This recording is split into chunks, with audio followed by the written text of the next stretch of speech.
السلام علیکم ورحمۃ اللہ وبرکاتہ نحمده ونصلی علی رسولہ الکریم اما بعد فاعوذ باللہ من الشیطان الرجیم بسم اللہ الرحمن الرحیم ان اللہ وملائکتہ یصلون علی النبی یا ایھا الذین آمنوا صلوا علیہ وسلموا تسلیما اللہم صلی علی سیدنا ونبینا مولانا محمد وعلی وصحبہ وبارک وسلم صلاۃ و سلام علیک یا رسول اللہ صلی اللہ تعالی علیہ وسلم۔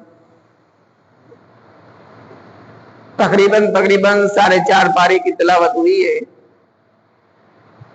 اور اللہ کی توفیق سے ہم نے قرآن پاک کو سنا ہے، اور یہ اللہ کا کرم ہے جو بیٹھ کر قرآن کے مختصر خلاصے کو سنتے ہیں۔ یہ بھی اللہ کی بہت بڑی نعمت ہے جو ہمیں سننے اور سنانے کا موقع ملتا ہے۔ آج کے خلاصہ قرآن میں ایک مشہور و معروف آیت کریمہ تلاوت ہوئی، جس کا مفہوم ہے کہ اللہ تبارک و تعالی ارشاد فرماتا ہے کہ ملک کا بادشاہ اللہ ہے، مالک اللہ تبارک و تعالی ہے، وہ جسے چاہے اسے سلطنت عطا کرتا ہے اور جسے چاہے اسے سلطنت چھین لیتا ہے۔ لیکن اگر سلطنت آپ کہیں کہ اللہ نے چاہا تو دیا، اب سلطنت پر بیٹھ کر کوئی غلط کام کرے، عہدے پر بیٹھ کر، کرسی پر بیٹھ کر کوئی غلط کام کر رہا ہے تو معاذ اللہ رب العالمین اسے اللہ کی طرف منسوب نہیں کیا جائے۔ اس نے اگر جو غلط کام کرے گا وہ مجرم ہے، اس کا تو اسے جرمانہ دینا ہی ہے، یہاں نہیں تو وہاں۔ تو اللہ تبارک و تعالیٰ جسے چاہتا ہے اسے سلطنت عطا کرتا ہے اور جسے چاہتا ہے اسے سلطنت چھین لیتا ہے۔ اور پھر آگے ارشاد فرمایا کہ عزت بھی اللہ دینے والا ہے اور ذلت بھی اللہ دینے والا ہے، یہ دونوں اللہ تبارک و تعالیٰ کی طرف سے۔ اور پھر اسی پارے میں سورہ آل عمران میں حضرت عیسیٰ علیہ السلام کا دعویٰ ہے، یعنی حضرت عیسیٰ علیہ السلام کا ایک واقعہ ہے جس میں آپ نے یہ دعویٰ کیا کہ میں، یعنی حضرت عیسیٰ علیہ السلام فرماتے ہیں کہ میں مٹی کا پرندہ بنا کر اللہ کے حکم سے اس پر روح پھونکتا ہوں، اللہ کے حکم سے، اور کوڑیوں کو شفا کرتا ہوں اور نابیناؤں کو آنکھیں دیتا ہوں اور مردے کو زندہ کرتا ہوں اللہ کے کن باذن اللہ، اللہ کے حکم سے۔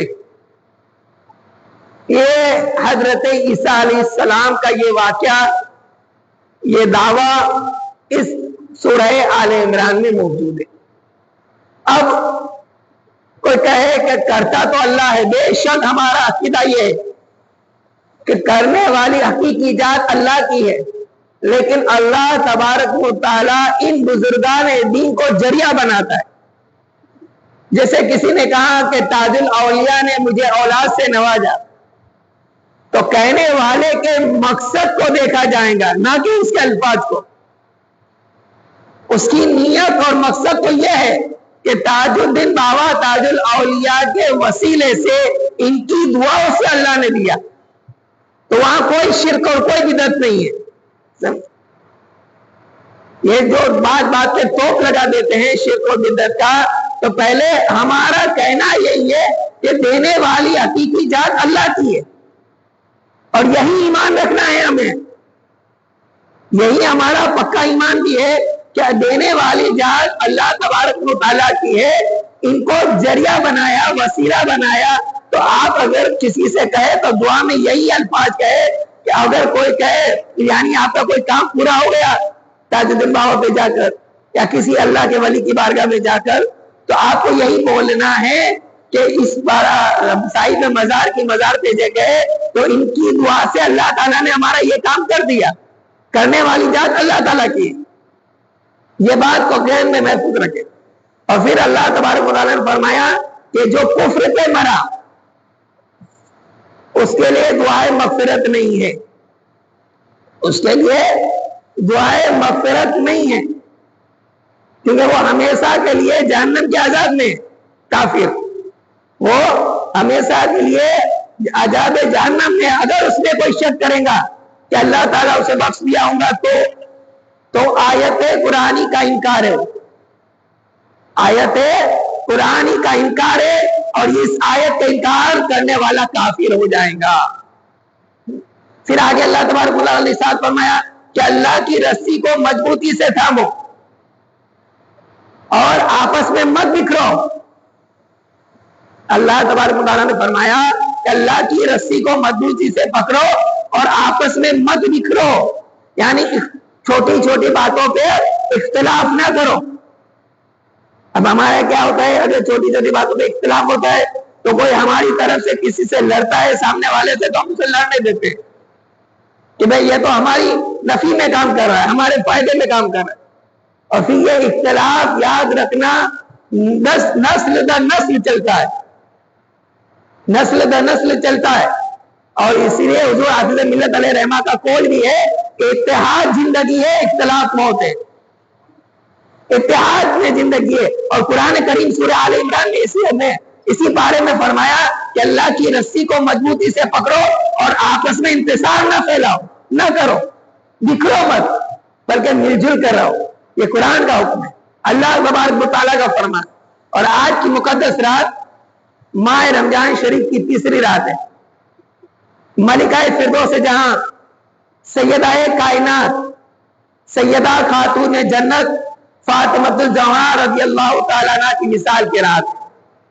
یہ فاطمۃ الزہرا رضی اللہ تعالیٰ عنہ اللہ کے رسول صلی اللہ تعالیٰ علیہ وسلم کی چہیتی بیٹی ہے، سرکار کی 4 صاحبزادیاں تھیں۔ اور دیکھو اولاد کی تربیت کیسی کی جاتی ہے، کہ میرے آقا صلی اللہ تعالیٰ علیہ وسلم نے سیدہ کائنات کی تربیت کر کے بتایا کہ جب آپ کی عمر 3 سال کی تھی، 3 سال کی عمر کیا ہوتی ہے آپ تو بخوب جانتے ہیں، آپ کی والدہ ماجدہ سیدہ خاتون خدیجہ الکبریٰ رضی اللہ تعالیٰ عنہ کا وصال ہو گیا، تو آپ نے ان کو کفن پہنایا 3 سال کی عمر میں، اور چاروں بہنیں مل کر گھر کو سنبھالا، چولہا کو سنبھالا، گھر کے تمام کام کیے۔ اور یہ آپ کی تربیت کیسے کی گئی تھی، کس نے کی تھی؟ سرکار دو عالم صلی اللہ تعالی علیہ وسلم نے۔ ایک وقت یہ آیا کہ آپ کی نکاح حضرت علی رضی اللہ تعالیٰ عنہ سے کرائی جاتی ہے، تو میرے آقا صلی اللہ تعالی علیہ وسلم دیکھو یہاں سے تربیت مل رہی ہے۔ آج ہم نکاح بھی ہوتا ہے تو لڑکی کو مہر نہیں پوچھتے کہ تیری مہر کیا طے کی جائے، گھر کے بڑے لوگ طے کر لیتے ہیں۔ سنت کیا ہے سنو، میرے آقا صلی اللہ تعالی علیہ وسلم سیدہ کائنات کے پاس گئے اور کہا کہ میں علی کی نکاح تم سے کر رہا ہوں 400 ماسا چاندی کے عوض میں، کیا تمہیں یہ مہر منظور ہے؟ سیدہ کائنات فرماتی ہے کہ کیا اللہ تبارک و تعالیٰ بھی یہ نکاح سے خوش ہے؟ میرے آقا صلی اللہ علیہ وسلم نے فرمایا کہ فاطمہ تمہاری نکاح رب العالمین نے آسمانوں میں علی کے ساتھ کر دی ہے۔ تو پھر سیدہ فاطمہ فرماتی ہے کہ مجھے علی سے نکاح تو منظور ہے لیکن یہ مہر منظور نہیں ہے، یہ مہر منظور نہیں ہے۔ تو رسول اللہ صلی اللہ علیہ وسلم نے فرمایا کہ فاطمہ مہر کم ہے، تو بتاؤ تمہاری مہر کیا رکھی جائے؟ یعنی لڑکی سے مہر پوچھنا یہ نبی کی سنت، یہ حضور کی سنت ہے۔ تو سیدہ کائنات پہ قربان جائیے، کل کے دن ضرور بضرور ان کے فاتحہ دلائے ان کے نام پر اپنے گھروں میں۔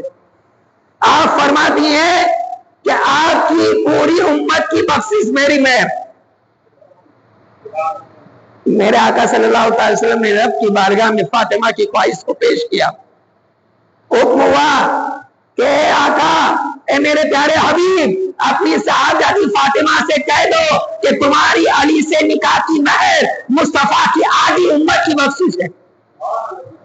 پھر سیدہ کائنات نے فرمایا کہ سرکار لکھ کر دے دے۔ اللہ لکھ کر دے دیا، نکاح ہو گئی۔ کچھ عرصے کے بعد، زمانہ گزرنے کے بعد اللہ کے نبی صلی اللہ علیہ وسلم کا وصال ہوا، اور ان کے 6 ماہ کے بعد المختصر بتا رہا ہوں